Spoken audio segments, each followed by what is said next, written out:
This is Dr.O.Sailaja, Head Department of Chemistry, K.B.N College, Vijayawada. Today I will discuss about the paper chromatography as well as the thin layer chromatography.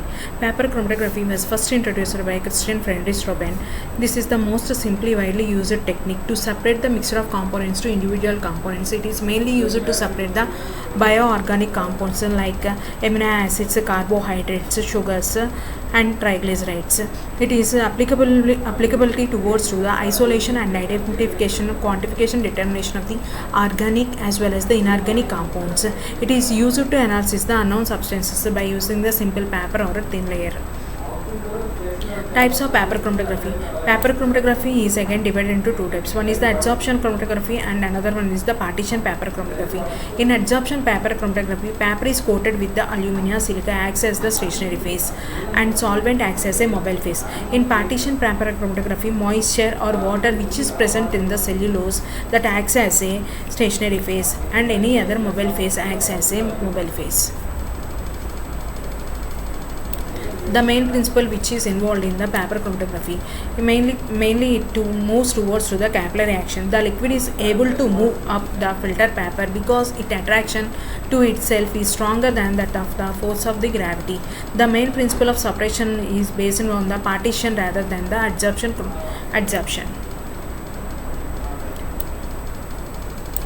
These are the materials required to separate the simple amino acids by using the paper chromatography. The procedure which is involved to separate the paper chromatography. Here we take the 10:20 ratio of the paper, filter paper, that is a Wattsman filter paper that contains the cellulose. Cellulose contains the water droplets. That water droplets acts as a stationary phase and any mobile phase, that is we mainly use the butanol acetic acid water that is acts as a mobile phase in paper chromatography to separate the amino acids. Here we simply draw the baseline at the edge of the filter paper about 2 centimeters. After that we circle with the help of the pencil. In these circles we implement or we introduce the sample solution. The sample solutions are unknown amino acids. Amino acids contains the amino group as well as the acid groups. These amino acids are simply dissolved in the concentrated sulfuric acid. By using the concentrated sulfuric acid, filter paper may be disturbed. So we dissolve the amino acids by using the simple dilute HCl, hydrochloric acid. After we dissolving the amino acid into the dilute HCl, that is acts as a sample solution. That sample solution was introduced into the filter paper that contains the cellulose. After the implementation of the sample, we simply placed into a chromatogram jar. Place the strips or beakers into the beakers. Make sure that the solution does not come above your straight line. Keep the beakers covered and let strips develop until the ascending solution front is about 2 centimeters from the top of the strips. Remove the strip after the 3/4 elution. After the removal of the strip, we introduce into the hot air oven for the drying of the filter paper.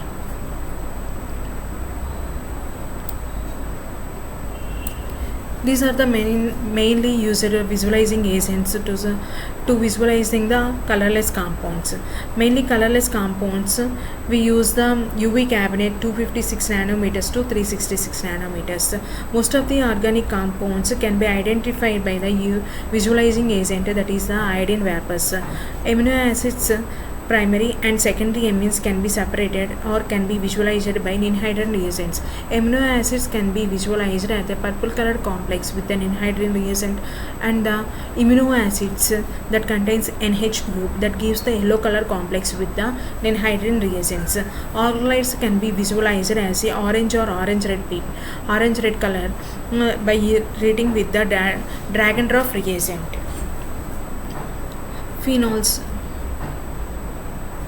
Phenols can be visualized by using the ferric chloride.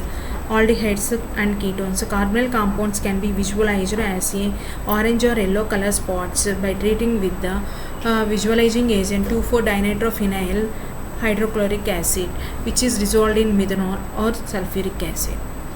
And this is the ascending paper development. In ascending paper development, the mobile phase moves towards to the upwards against the gravitational forces.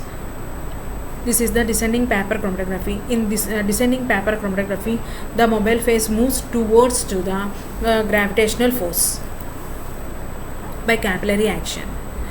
This is the simple radial paper chromatography. In radial paper chromatography, the filter paper look like the radial or circular shape.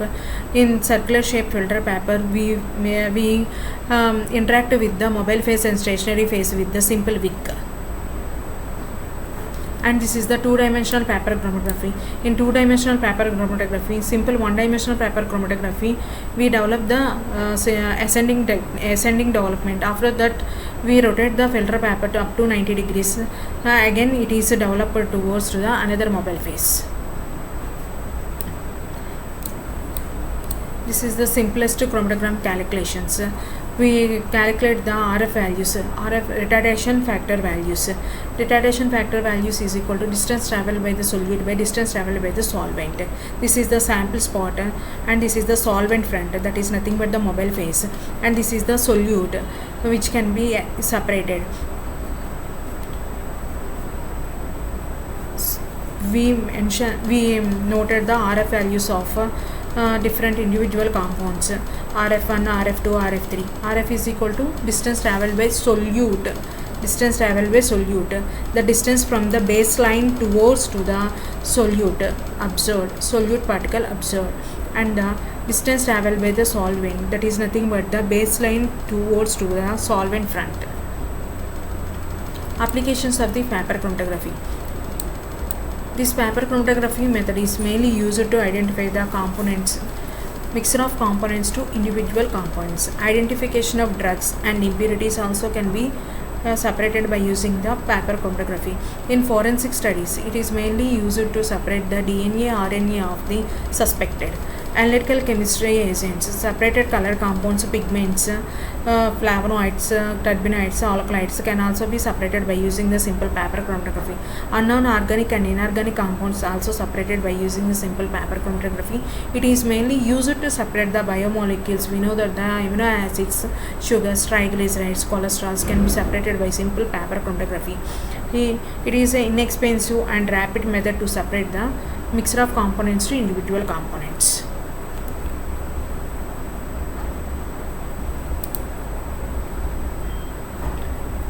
Next topic is the thin layer chromatography. It is also known as the TLC. Next, this is also simplest method to separate the mixture of components to individual compounds. It is also simplest, fastest, easiest, inexpensive chromatographic techniques used for quantitative and qualitative analysis to separate the organic compounds and test the purity of the compounds. TLC is a liquid chromatographic technique which consists of mobile phase, stationary phase. Here mobile phase we use any solvent, that any organic solvent that is used as a mobile phase. Stationary phase is nothing but the boundary phase. It contains the silica gel, either it is coated with the aluminum foil or in glass. Analysis performed on a flat surface under the atmospheric pressure and at room temperature.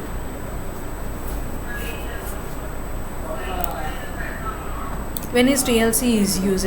The substance are non-volatile or has a low volatility, we may use the TLC. The substances are strongly polar, medium polarity, non-polar, ionic. Larger number of samples are analyzed simultaneously, cost effectively, and it is limited time. The samples to be analyzed would damage or destroy the columns of the liquid chromatography as well as the gas chromatography. No sources of electricity is available. Components of the mixture of substances after separation have been detected individually or subjected to individual detection methods. In these steps, we use the thin layer chromatography.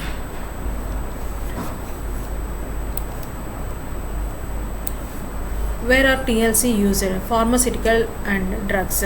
Determination of the concentration of the active ingredients, auxiliary substances, and preservatives in drugs can be separated by using the simple thin layer chromatography.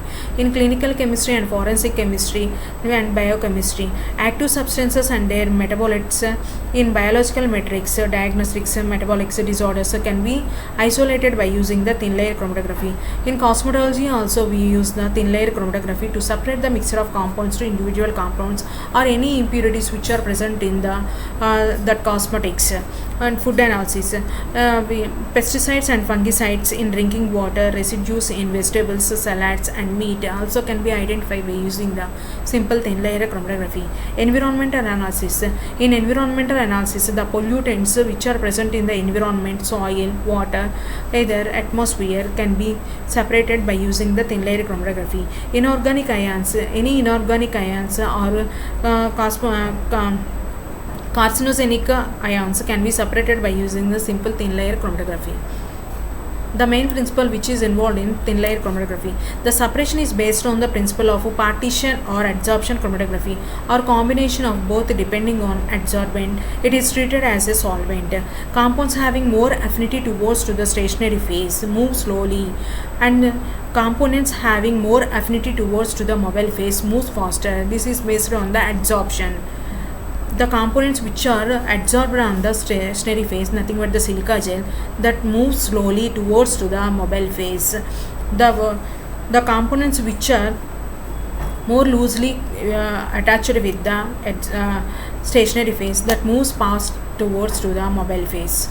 This is basing on the adsorption affinities or adsorption coefficients of the solutes.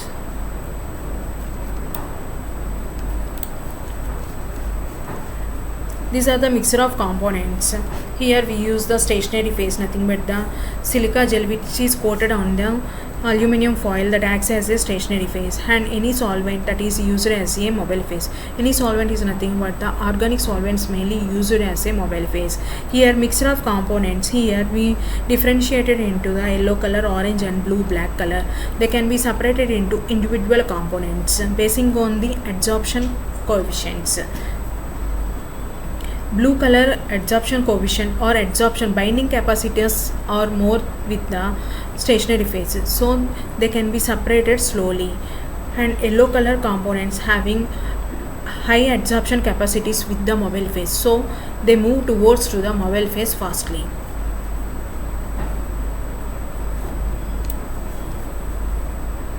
TLC system. TLC system components consist of the TLC plates, TLC chamber, mobile phase and in any filter paper. TLC plates, thin layer of stationary phase is applied on its whole surface layer. The stationary phase on the plates is on uniform thickness and it is fine particle size. TLC chamber, any glass chamber that is used as a TLC chamber. Mainly we use the small beakers in our laboratory. This is used to develop the TLC plate. The chamber maintains the stable environment inside the proper development of the spots. Mobile phase, we use any organic solvents. Basing on the polarities, we use the different types of solvents acts as a mobile phase.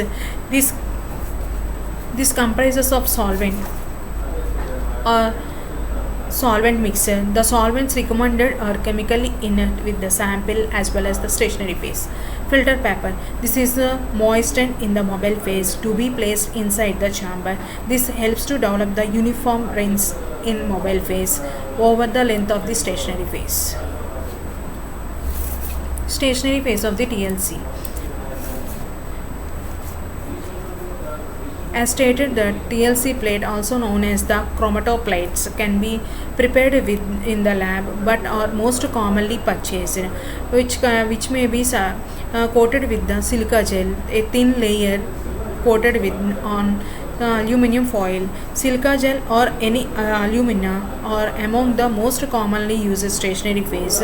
These are very cheap and most inert, so we use the silica gel or alumina for the separation of the different mixture of components to individual compounds. The backing of TLC plate is often composed of a glass, alumina or plastic. The silica gel are coated on the glass plate or aluminum foil as well as the plastic paper.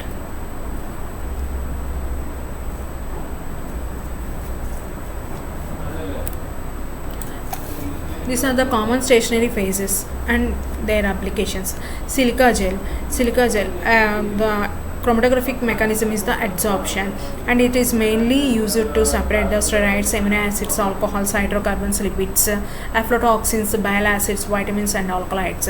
Silica gel reverse phase. It is a reverse phase, and it is used to separate the fatty acids, vitamins, steroids, hormones, carotenoids. Cellulose or Glaser. This is mainly involved in the mechanism of partition and can be separate the carbohydrate, sugars, alcohols, amino acids, carboxylic acids, fatty acids. Aluminum oxide also used as the stationary phase. The main mechanism is involved in adsorption. It is used to separate the amines, alcohols, steroids, lipids, aflatoxins, bile acids, vitamins, alkaloids, etc. Next, PA cellulose. The main chromatographic mechanism is the ion exchange. It is used to separate the nucleic acids, nucleotides, DNA, RNA, nucleosides, purines and pyrimidines can be separated by using the PA cellulose. And next, magnesium silicates. The main mechanism involved in magnesium silicate is the adsorption chromatography, and it is used to separate the steroids, pesticides, lipids and alkaloids. To separate the procedure is similar towards to the paper chromatography. Here also we take the simple TLC paper, TLC plate. Here we draw the baseline from the edge. After that we circle on the baseline. In this circle we introduce the sample by using the capillary action. This is placed into the suitable mobile phase. After we introducing the mobile phase, after 5 minutes look like, after 10 minutes it's look like. After the 3/4 elution we mention the solvent front. That is also we know that RF is equal to distance traveled by solute by solvent. This is the solvent front, this is the solvent front, and this is the solute. The solvent front run from baseline to solvent and the solute baseline to solute. We can separate it or we can identify the different components RF values. RF is equal to distance traveled by different components or solutes by solvent front. Here the solvent front is same, the solute front is different from individual components. Mainly used solvents or mobile phases in TLC: ethyl acetate, hexane, most popular combination. Sometimes though they remove the solvent completely on rotavapor. By using the rotavapor remains used solvents: ether, pentane, very popular method. This is also used in TLC. Ethanol, hexane also used to separate the components. The main applications which are involved in the thin layer chromatography, it is mainly monitoring the progress of the reaction. If one reaction is progression is completed or not can be done by using the simple thin layer chromatography. It is also used to identify the components of mixture into individual components. It is also used to determine the purity of the substances, also used to analyzing the ceramides and fatty acids. These are carcinogenic or cancer creating agents also can be isolated by using the simple thin layer chromatography. Detection of pesticides, insecticides in food and water also can be determined by using the thin layer chromatography. Analyzing the dye composition of fibers in forensic also can be done by using the thin layer chromatography. Assaying the radiochemical purity of radiopharmaceuticals can be done by the TLC chromatography. Identification of medicinal plants and their constituents. Present scenario based on the Ayurvedic. So Ayurvedic medicines can be separated by using the thin layer chromatography. Thank you.